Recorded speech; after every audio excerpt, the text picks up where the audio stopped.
ఓం నమ శివాయ. శ్రీశైల మల్లికార్జున మేడారం సమ్మక్క సారక్క చిలుకూరు బాలాజీ స్వామి. ఓం నమ శివాయ.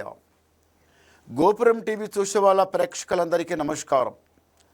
చిలుక జోషం అంటే ఆ కాలంలో ఉంది, ఇప్పుడు గుడుక ఉంది, ఇక ముందు గుడుక ఉంది. చిలుక జోషం అంటే నిజం ఉందండి, నమ్మండి, వినండి.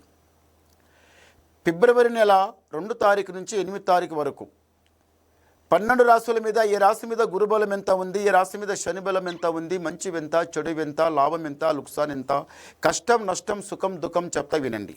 మొదటి రాశి మేషరాశి. మేషరాశి వాళ్ళ శాస్త్రము, మేషరాశి వాళ్ళ జ్యోతిషము, మేషరాశి వాళ్ళ భవిష్యవాణి తీ చిలకమ్మ. మేషరాశి వాళ్ళ గణితం ఎట్లా ఉంది, మేషరాశి వాళ్ళ భవిష్యవాణి తీ చిలకమ్మ.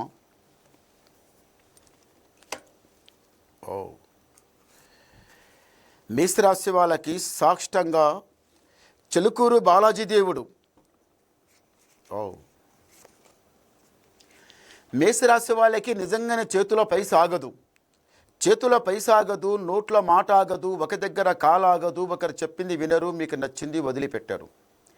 అందరికంటికి ఎట్లా కనిపిస్తారు, అమాయకుర లేకనే ఏమో అనుకోవాలి, కానీ మీ దగ్గర జ్ఞానం తెలివి చాలా బాగుంటుంది. ఆలోచించి మాట ఇడుస్తే బాణం, లేకపోతే గమ్మున కూర్చుంటారు. ఏదన్నా ఇష్టపడ్డారో, ఏదో మనసు పడి ఇష్టపడ్డారో ఆ పనికి వదిలిపెట్టారు. వదిలిపెట్టిన పని మళ్ళీ ఆలోచించారు. 10 మంది 10 మాటలు చెప్తే ఆడ తలకై ఊపుతారు, అవునంటారు, నిజమేనంటారు, సై అంటారు. ఆ అవతల అంతా చేసి వచ్చి ఇక్కడ అవతల వచ్చిన తర్వాత చామని వదిలిపెడతారు, నీకు నచ్చినట్టు చేస్తారు. ఒకరి మనసులో ఏముందో, ఎవరి మనసులో ఏముందో, అస్సలు ఏముందో తొందరగా తెలుసుకుంటారు, కానీ మీ మనసులో ఏముందో తెలవాలంటే చాలా కష్టం. మేషరాశి వాళ్ళకి అందుకే అంటారు, కానీ జ్ఞానం తెలివి చాలా బాగుంటుంది. మేషరాశి వాళ్ళకి చదువు గుడుక బాగుంటుంది, తెలివి గుడుక బాగుంటుంది, జ్ఞానం తెలివి అంతా బాగుంటుంది. ఏదన్నా మాట మాట్లాడితే సూటిగా మాట్లాడతారు, హుషారి మాటలు, చాల్బాజీ మాటలు మాట్లాడారు, ఉన్న మాట ఉన్నట్టే మాట్లాడతారు. కానీ జర కొంచెం కోపం ఎక్కువ, దుడుకుతనం ఎక్కువ, ఉరుకులాడ ఎక్కువ, కాలు ఆగదు, చెప్పింది వినరు, నచ్చిందే చేస్తారు. ఈ రాశి వాళ్ళకి, మేషరాశి వాళ్ళకి మళ్ళీ ఒకటి ఏముందంటే మాత్రము స్నేహము, దోస్తి, ఎవరి మధ్యన మధ్యవర్తి, సమానత అలా పోవద్దు.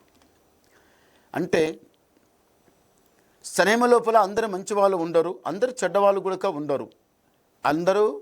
కొందరు చెడ్డవాళ్ళతోన మంచి వాళ్ళే చాలా తక్కువ ఉంటారు. అందరూ అలాంటి వాళ్ళే ఉంటారు, తింటారు, అవతల పడతారు. ఆ నోటి ముందల ఏదేదో మాట మాట్లాడతారు, నగిపిస్తారు, ఏదేదో అడ్డమైన మాట మాట్లాడతారు, అవతల పడతారు. కానీ అది అంత లైఫ్ లాంగ్ నడిచేవాటి వాళ్ళు కారు. స్నేహము లోపల, దోస్తాన్ లోపల, స్నేహము లోపల ప్రాణ స్నేహితులు అని ఒకరు ఉంటారు. అది ఎవడో ఒకరు దొరుకుతాడు, అమ్మాయి అయినా అబ్బాయి అయినా ఎవరైనా కానీ మేషరాశి వాళ్ళకి. కానీ అలాంటి అబ్బాయి అమ్మాయికి దొరికినా, అమ్మాయి అబ్బాయికి దొరికినా కానీ అది ప్రాప్తి. ప్రాణ స్నేహితులు అంటే అది జీవితంలో వాళ్ళ ప్రేమ ఎట్లా ఉంటుందంటే, ప్రాణ స్నేహితులు అంటే లోపల ప్రాణం మంచిగా లోపలికి వెళ్ళి ఉంటుంది. ఆ ప్రేమ ఉన్న మాట ఉన్నట్టు చెప్పడం, వాళ్ళ మీద ఏమన్నా మాట మాట్లాడితే ఎదిరించి అరే కాదురా అని మాట్లాడడం. మరి ఇక్కడ ఏదైనా మాట్లాడితే ఎట్లా మాట్లాడతారని ఒకరి మీద ఒకరు బరువు దించుకుంటారు. ఏదైనా మాట మాట్లాడితే నీట్గా మాట్లాడతారు. మీ ఇద్దరి ప్రేమ, ఇద్దరి మాట ఒకటే ఉంటుంది. ఎవరైనా తప్పు చేస్తే కలిసి మాట్లాడతారు, ఎవరైనా ఏదైనా మాట్లాడితే ఇద్దరు కలిసి మాట్లాడతారు. అది బాగుంది. ప్రాణ స్నేహితులు అంటే అట్లా ఉంటుంది. ఒకరి మీద ఒకరు బాధ వచ్చినా, ఒకరి మీద ఒకరి కష్టం వచ్చినా, వాళ్ళ ఇంట్లో ఏం కష్టం వచ్చినా, ఇలా ఇంట్లో ఏం కష్టం వచ్చినా పోదం నడు చూసుకుందామని దబదబా ఏముందో ఆపతి సంపద అంతా పక్కకి పెట్టి ఒకరి మీద ఒకరి బాధ తీర్చి పక్కకి పెడతారు. బాగుంటుంది. ఈ రాశి వాళ్ళ, మేషరాశి వాళ్ళకి మాత్రము కొంత వ్యవసాయం పని అంటే చాలా ఇష్టం. వ్యవసాయం అంటే ఇట్లట్లా కాదండి, చాలా ఇష్టం. వ్యవసాయం చేయాలి, దాంట్లో 4 రాళ్ళు ఏదో సంపాదించుకోవాలి, వెండి వేయాలి, బంగారం పండిపియాలి. చేసిందంతా వృధా కావద్దు. చేసిన కష్టం భూతల్లికి ఎంత కష్టం చేస్తే అంత పొంగిపిస్తుంది. ఎంత నిరాశం చేసి, ఎంత ఇంటికాడ కూర్చొని ఉండంలే చూద్దాంలే, అది ఉండంలే అంటే ఆ సేన్ల ఆవులు, ఎద్దులు, బర్రెలు అవి ఇవి మేసి మొత్తం సత్యానాశ పాటు చేసిపోతుంది. అంటే భూమి మీద ఎంత నజరు పెట్టి, రాత్రి అనకుండా పగలనకుండా అంత నజరు పెట్టి అట్లా నడుస్తేనే అందులో పండిన పంట అంతా చేతికొస్తుంది. అంతే తప్ప దూరం నుంచి ఏదో నజరు చేస్తే నా భార్య పోతుంది, నా కొడుకు పోతాడు, వాడు పోతాడు, వీడు చూస్తాను నేను ఉంటా అంటే అది అర్థమైపోతుంది. భూతల్లికి అట్లా నిరాహాసం చేయవద్దు. చేసే కష్టం చేస్తే చాలా బాగుంటుంది. ఈ రాశి వాళ్ళకి మళ్ళీ ఒకటి ఏమిటిదంటే మాత్రం కొంచెం ఆలోచన ఎక్కువ ఉంటుంది, ఎక్కువ ఆలోచిస్తారు. అది చేయాలి ఇది చేయాలి, ఏదన్నా పని అనుకున్నారంటే అది చేసేదాకా వదిలిపెట్టరు, ఏదన్నా అనుకుంటే చేస్తారు. పట్టుదల బాగుంది, పట్టుదల కూడా బాగుంది. అది కాక తెలివి జ్ఞానం చాలా బాగుంటుంది. ఉన్నమాట ఉన్నట్టు మాట్లాడడం, పనికి వంగిందంటే వెనక జరిగేది కాదు. రాత్రి అనకుండా పగలనకుండా కష్టం చేస్తారు. 4 రూపాయలు సంపాదించడానికి వెనక జరగరు. కొందరు ఏం చేస్తారంటే చూద్దాంలే, రేపు చూద్దాం, మళ్ళీ వెళ్ళి చూద్దాం అన్నట్లా ఇట్లా నీరసంగా వెళ్ళిపోతారు. కానీ మీ దగ్గర అట్లా కాదు, చేసే కష్టం చేస్తూనే ఉంటారు. బాగుంది. ఈ రాశి వాళ్ళు ఒకసారి భద్రాచలం శ్రీరాముడు సాక్షాత్తంగా భద్రాదివాసుడు.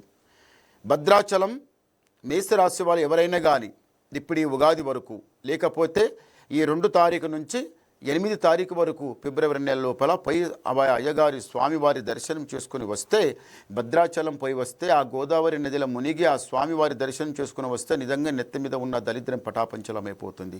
చేపెట్టిన కలిసి వస్తుంది. ఈసారి పైమెట్టు లెక్కేది ఉంది, రాజా బతుకు బతికేది ఉంది. ఎందుకో ఈ మేషరాశి వాళ్ళకి కొంచెము ఆరోగ్యము సమస్య చాలా చెడ్డగా అవుతుంది. ఆరోగ్య సమస్య ఒకటి, మనసు మాత్రం శాంతం ఉండకుండా ఎక్కడ వచ్చింది అక్కనే పోతుంది. ఏదో చేస్తుంటే ఏదో అవుతుంది. ఎందుకు నుంచి అట్లా అవుతుందిరా, అందరేమో ఒక లెక్క అయిపోతే నేను ఒక లెక్క అయిపోతున్నా, ఎందు గురించి ఇట్లా అవుతుంది, ఏమవుతుందో ఎట్లా అంటే మీకు ఆలోచన ఈ మధ్యన కొంచెం ఎక్కువ ఆలోచిస్తున్నారు. ఈ ఆలోచన వదిలిపెట్టండి. ఆలోచించి ఎక్కువ ఆలోచిస్తే అడ్డమైన రోగాలు వస్తాయి. మంచి అయితే పోతుంది, చెడు అవుతుంది. అలా చేయకండి. భగవంతుని మీద భారం పెట్టండి. మీరు చేసే పని చేయండి, మీకు పక్కా జరుగుతుంది, మంచి జరుగుతుంది. మళ్ళీ ఏమన్నా వినాలనుకుంటే, ఏమైనా డౌట్ ఉంటే మీరు కొంచెం నాకు మళ్ళీ ఫోన్ చేయండి, మీ ఉన్న మాట చెప్పిస్తాం. ఓం నమ శివాయ. మంచి గవ్వలు పడ్డాయి, 6, 6 బేస్ గవ్వలు పడ్డాయి. ఈ మేషరాశి వాళ్ళకి ఆదాయం 2, వ్యాయం 14, రాజపూజ ఫలం 5, అవమానం 7. అంటే శనికేమో దరిద్రమేమో మంచి స్థానం దొరికింది, గురుకేమో మామూలు స్థానం దొరికింది. గురు 2 ఉన్నాడు, శని 7 ఉన్నది. ఆ శనికి 7 దొరికితే దానికి ఒక ఎంతో బలం, చాలా ఆనందం. మనిషికి సతాయించాలంటే, నెత్తి మీద కాలు పెట్టి అనగ తొక్కాలంటే ఆ దరిద్రం అలాగే తొక్కుతుంది. కానీ ఆ శని గడియ జర ఉన్నది, కొంచెం నిదానం పట్టండి, తొందర పడకండి. ఎంత నిదానం చేస్తే అంత బాగుంటుంది. ఏది మీకు అంత కరెక్ట్ కలిసి రావటం లేదు. ఏది చేయాలనుకున్నా కానీ కొంత మనసు శాంతం ఉండలేదు, చేపెట్టిన పని కలిసి వస్తలేదు. మీరు తొందర పడకండి, నిదానం చేయండి. ఇంకా మీరు ఏమైనా డౌట్ ఉంటే నాకు ఫోన్ ద్వారా మాట్లాడండి, మీకు డౌట్ క్లియర్ చేసేస్తా, చెప్పేస్తా. నమస్కారం.